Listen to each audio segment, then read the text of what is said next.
आबहावा संरैखाथिनि फारसे दुलाराय बर' फरायसा आफादनि बाखनायथाव खामानि।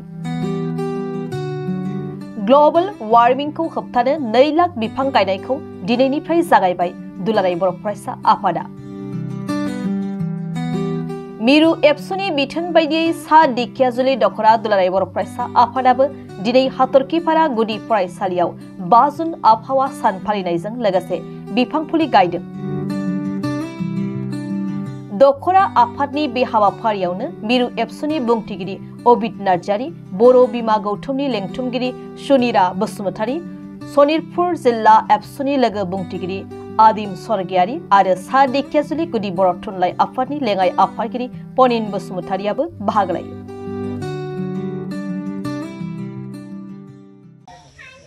दुलाराय बर' फरायसा आफादा बोसोरफ्रोमबो 5 जुन मुलुगनां आबहावा सानखौ रोजा रोजा दंफां गायनानै बेबायदि फालिबाय थानाय जादों थांनाय गोलाव समनिफ्रायनो। बेबायदिनो देग्लायबो नोंथांमोना बयबो मिथिखागौ दुलाराय बर' फरायसा आफादनि खुंगा 57थि बोसोरसालिया जथुमाया थांनाय 13, 14 आरो 16 मार्च खालि दतमानि बड'फा फोथाराव सामब्रै मेलगोनां हाबाफारिजों खुंफुंजानाय जादोंमोन।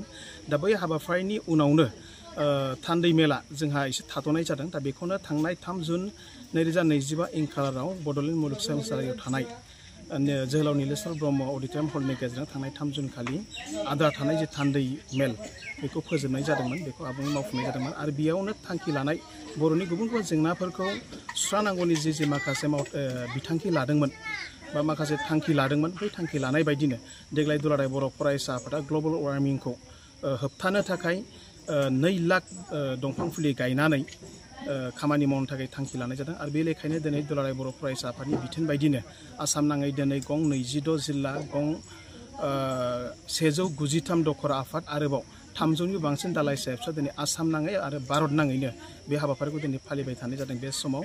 दा बेजों लोगोसे दुलाराय बर' फरायसा आफादा बे हाबाफारियाव बोसोरफ्रोमबो बर'नि गुबुन गुबुन माहारियारि आफादनि दैदेनगिरिफोरखौ लानानै खामानि मावबाय थानाय जायो आरो मेलेमजिबिफोरखौ लानानै बेबायदि हाबाफारिखौ मावबाय थानाय जादों। बेबायदिनो दिनै सा दिखियाजुलि दखरा दुलाराय बर' फरायसा आफादाबो नैबे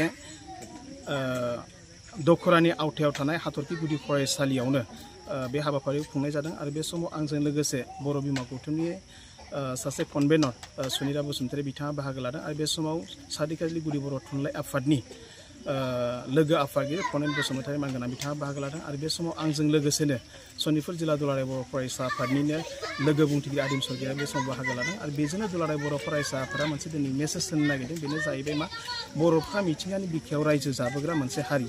आरो बेखायनो जारिमिन गिबि मुगानिफ्राय बर'फ्रा जाय ओनसोलाव मिथिंगायाव रायजो जानानै थाबोनाय जादोंमोन आरो बै समावबो बिफां गायनानैनो सोमखोर मिथिंगाखौ बिथा खालामनानै रायजो जाबोनाय जादों।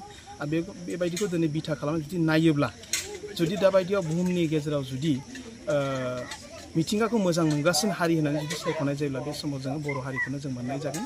बेखायनो दिनै बिफां फुलि गायनाया खालि एबसुनिल' खामानि नङा, बे साफ्रोमबो बर' हारिनि 25 लाख बर' रायजो राजाफ्रा इयुन जेनेरेसनखौ बिथा खालामनानै इयुन जेनेरेसननि उन जोलैफोरनि जे भबिष्यतखौ बिथा खालामनानै जे एबसुनि खामानि मावनाय, बेयाव बयखौबो रायजो राजाखौ बाहागो लानो थाखाय बे समाव दुलाराय बर' फरायसा आफाद जानानै खावलायहरबाय।